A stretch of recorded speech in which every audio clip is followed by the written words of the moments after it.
Добрый день, друзья! Яблочные пироги – одни из самых вкусных и самых доступных.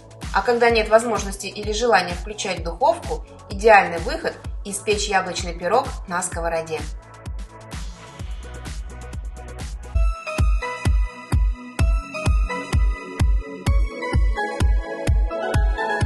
Итак, для замешивания теста нужны самые простые ингредиенты.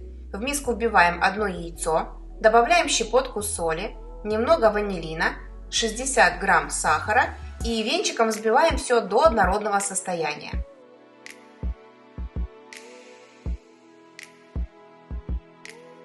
Затем вливаем 60 мл растительного масла без запаха и снова перемешиваем.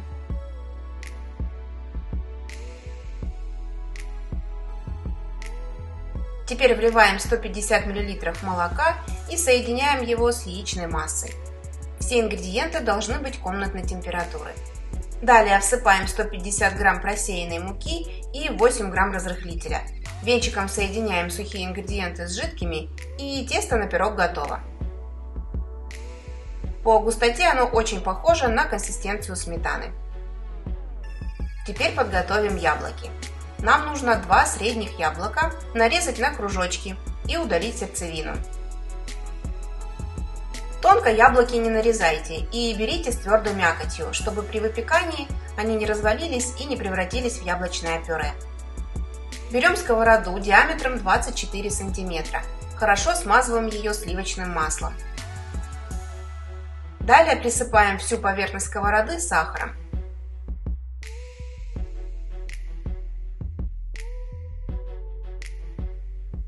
Немного потрясем ее, чтобы сахар распределился равномерно, и выкладываем яблоки.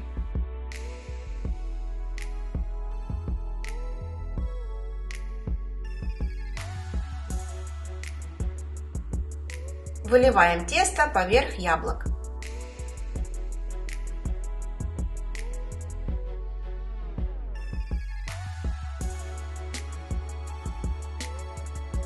Аккуратно распределяем тесто по всем яблокам.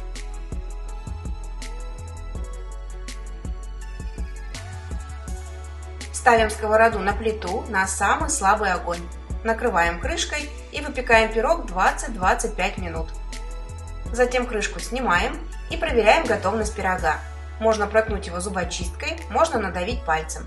Если тесто упругое и не прилипает, значит пирог готов. Теперь самое интересное. Нам нужно его перевернуть и обжарить с другой стороны. Для этого тарелку подходящего диаметра смазываем растительным маслом. Ставим на сковороду и переворачиваем пирог. Ну и затем очень легко сдвигаем его назад на сковороду и выпекаем еще 5 минут под закрытой крышкой. Все, яблочный пирог готов. Вместо яблок можно взять груши или, к примеру, ананас. По желанию можно присыпать пирог сахарной пудрой, но мне нравится без нее. Карамелизированные яблоки, нежный мягкий бисквит идеально дополняют друг друга и дарят вам настоящее вкусовое наслаждение. Если понравился рецепт, поддержите меня пальчиком вверх, мне будет очень приятно. А я желаю вам хорошего настроения и удачного дня. С любовью, Евгения и кулинарный канал «Это просто».